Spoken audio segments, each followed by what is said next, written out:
राधे राधे, हरे कृष्णा। कैसे हो आप सभी लोग? आशा करती हूँ आप सभी परम मंगल में होंगे, स्वस्थ होंगे, अच्छे होंगे। आप लोगों के भर भर के मेरे पास मैसेज आते हैं और ये मैसेज मुझसे सबसे ज्यादा पूछा जाता है, इसलिए आज वीडियो बनाने का उद्देश्य ये है। कोई विषय नहीं है ये। मैं पहले ही वीडियो बनाने से पूर्व, वीडियो स्टार्ट करने से पूर्व आप लोगों से हाथ जोड़कर माफी मांग लेती हूँ, क्योंकि मेरे को पता है कि मेरे को इस वीडियो के माध्यम से बहुत सारे लोगों का मैं दिल दुखाने वाली हूँ। लेकिन फिर भी अगर गलती हो गई हो तो मुझे अपनी बेटी समझकर, अपनी बहन समझकर, अपनी पुत्री समझकर, कुछ भी समझकर आप प्लीज मुझे माफ कर दीजिएगा, क्योंकि ये वीडियो टिल एंड तक आपको देखनी है। क्योंकि इस वीडियो के माध्यम से मैं न चाहते हुए भी बहुत सारे लोगों का दिल दुखाने वाली हूँ।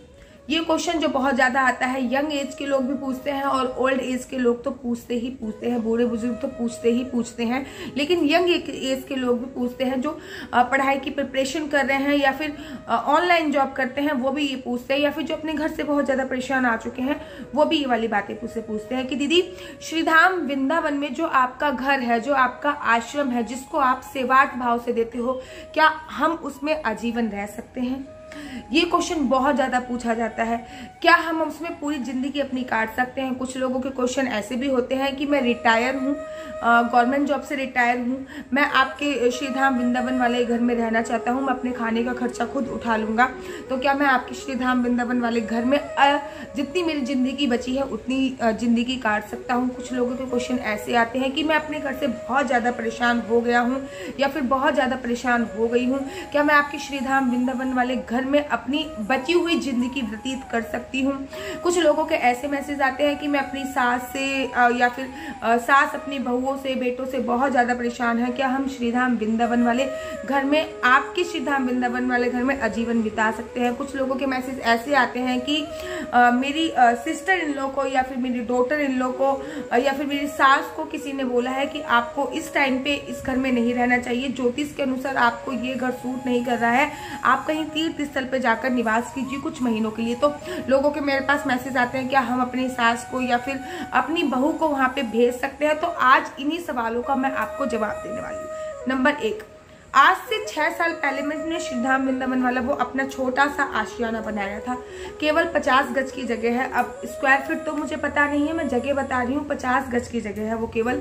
और जब मैंने वो बनाया था तभी मैंने ये संकल्प ले लिया था कि मैं आजीवन इसको सेवार्थ भाव से दूंगी, अर्थात नीचे का जो पोर्शन है वो सेवार्थ भाव से दूंगी, ऊपर का जो पोर्शन है उसमें मैं रहा करूंगी। ये मैंने बनाते के साथ ही मेरे पिताजी ने ये मुझे संकल्प दिला दिया था, तब मेरा विवाह भी नहीं हुआ था, तो बनाते के साथ ही मेरे पिताजी ने ये संकल्प मुझे दिला दिया था। अब 5 से 6 साल हो गए हैं, उसको हम कंटिन्यू सेवा भाव से दे रहे हैं।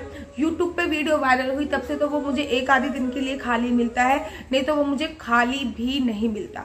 50 गज में नीचे 2 कमरे बना रखे हैं हमने, जिसमें अटैच लैट्रिन बाथरूम की सुविधा है और किचन बना रखी है, मंदिर बना रखी है। उसमें हमने 8 से 10 गद्दे डाले हुए हैं, 2 कूलर की व्यवस्था है। अब मेरे हस्बैंड की थोड़ी सैलरी बढ़ गई थी तो वहां पे हमने फूड भी प्रोवाइड करा दिया, अर्थात खाने की व्यवस्था भी हमने वहां पे कर दी है। अब बड़े सारे लोगों ने ये मुझसे पूछा है कि दीदी हम उसमें आजीवन रह सकते हैं क्या?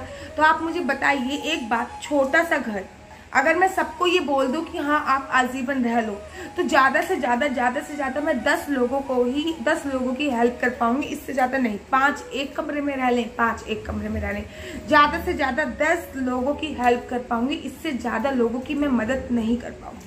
लेकिन अगर मैं उसको सेवार्थ भाव से दे रही हूँ, लगातार कोई लोग आ रहे हैं, रह रहे हैं, जा रहे हैं, आ रहे हैं, रह रहे हैं, जा रहे हैं, आ रहे हैं, रह रहे हैं, जा रहे हैं, तो मैं ऐसे महीने में, एक महीने में मैं कम से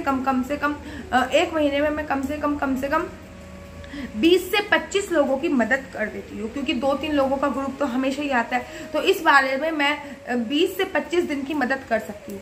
क्या ये आपके लिए आजीवन में दे सकती हूँ? बिल्कुल भी नहीं। इसके लिए मैं पहले से ही हाथ जोड़कर माफी चाहती हूँ। चाहे आप अपने परिवार से कितनी भी दुखी हों, चाहे आप अपने परिवार से कितने भी पीड़ित हों, लेकिन मैं आपको श्रीधाम वृंदावन वाला जो सेवार्थ है उसको मैंने अनाथ आश्रम नहीं बनाया है, उसको मैंने ओल्ड एज होम नहीं बनाया है, उसको मैंने सेवार्थ ही बनाया है कि जो गरीब सेवार्थ है या फिर जो श्रीधाम वृंदावन में होटल में रहने में असमर्थ लोग हैं, जो अनकंफर्टेबल फील करती हैं लेडीज होटल्स में रहने में, वो श्रीधाम वृंदावन में आकर हमारे निवास स्थान पर हमारे छोटे से मंदिर में छोटे से आसियाने में 2 से 3 दिन तक रहने की व्यवस्था वहां पे दी जाती है।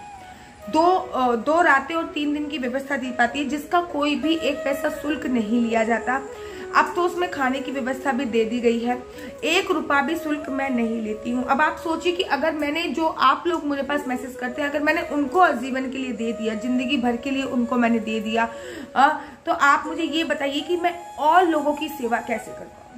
अगर बिहारी जी ने कभी मेरा को थोड़ा सा और स्ट्रांग बनाया, थोड़ा सा और कैपेबल बनाया, मेरे और मेरे हस्बैंड जो हम निरंतर इस चीज़ में लगे हुए हैं, थोड़ा सा और कैपेबल, थोड़ा सा और स्ट्रांग बनाया, तो डेफिनेटली हम ट्राई करेंगे कि एक अलग घर और ले सकें, उसको बनवा सकें। और उसको बनवाने के बाद जो ऐसे लोगों के हमारे पास मैसेज आ रहे हैं जो अपने घर से बहुत ज़्यादा परेशान हैं, जो अपने बच्चों से बहुत ज़्यादा परेशान है, जो अपनी ज़िंदगी से बहुत ज़्यादा परेशान है, उनके लिए हम व्यवस्था करने की पूरी कोशिश करेंगे। लेकिन अभी तो मैं आप लोगों से साफ मना करना चाहूँगी कि मैं 2 दिन से ज़्यादा के लिए वो घर नहीं देती हूँ। और 2 दिन भी रहने के लिए आपको मुझे क्या क्या करना पड़ेगा ये भी मैं आपको क्लियर बता देती हूँ। मेरी इंस्टाग्राम आईडी पे आपको मुझे मैसेज करना पड़ेगा और मेरे रिप्लाई का वेट करना पड़ेगा, ठीक है, क्योंकि बहुत सारी टाइम पे हमारी जो टीम होती है वो फ्री नहीं होती है, मैसेज रीड करके छोड़ देती है कभी कभी, और कभी कभी उस टाइम पे वो बुक होता है, ठीक है। कम से कम 1 महीने पहले आपको मेरे को इंस्टाग्राम पर या फिर जीमेल आईडी पर मैसेज करना पड़ेगा। इसका कोई फोन नंबर नहीं है ना, मैंने कोई नंबर दे रखा। आप हमारे इंस्टाग्राम आईडी पे या फिर जीमेल आईडी पर संपर्क करने के बाद आपको आईडी प्रूफ देना है। अगर आपकी डेट कंफर्म होगी तो आपको आईडी प्रूफ देना है, और आईडी प्रूफ देने के बाद आप वहाँ पे 2 दिन और 3 रातें आराम से काट सकते हो, जिसका कोई भी शुल्क नहीं दिया जाता। अब आप कहोगे कि दीदी हमें 2 दिन से ज्यादा का समय अगर हमें काटना हो तो क्या उसका शुल्क लिया जाएगा? 2 दिन से ज्यादा का समय हम आपको देते ही नहीं है, क्योंकि अनदर पर्सन के लिए वो ऑलरेडी बुक होता है, इसलिए 2 दिन से ज्यादा का समय हम उसके में देते ही नहीं है। आपको 2 दिन के बाद एनी हाउ वो खाली करना पड़ेगा। बड़े सारे यंग लड़कों का मेरे पास मैसेज आया है, जो आता है, जो टूर के लिए जाते हैं या फिर घूमने के लिए जाते हैं कि दीदी हम श्रीधाम वृंदावन वाले आपके घर में। तो मैं आप लोगों से हाथ जोड़कर अनुरोध करना चाहूंगी, क्योंकि जिस एरिया में वो हमारा घर है, जिस एरिया में हमारा सेवार्थ है, वो कैलाश नगर एरिया पड़ता है। और कैलाश नगर एरिया में अनमैरिड बॉयज को अगर मैं अलाउ कर दूंगी तो फिर वहाँ के जो रूल्स रेगुलेशन है वो खंडित हो जाएंगे, जो कि मैं बिल्कुल भी नहीं चाहती कि मेरी वजह से मेरे पड़ोसी परेशान हो, अड़ोसी परेशान हो। तो मैं बिल्कुल भी अनमैरिड कपल्स को वो अलाउ नहीं करती हूँ, और अनमैरिड बॉयज को भी अलाउ नहीं करती हूँ। फैमिली अलाउ है, लेडीज अलाउ है। तो मैं आप लोगों से दोबारा से बोलना चाहूंगी कि जो भी अनमैरिड है वो मुझे किसी भी प्रकार से कोई फोन ना करें, कोई मैसेज ना करें, कोई इंस्टाग्राम पे ना करें, क्योंकि उनको मना करने में भी मुझे अजीब सा फील होता है।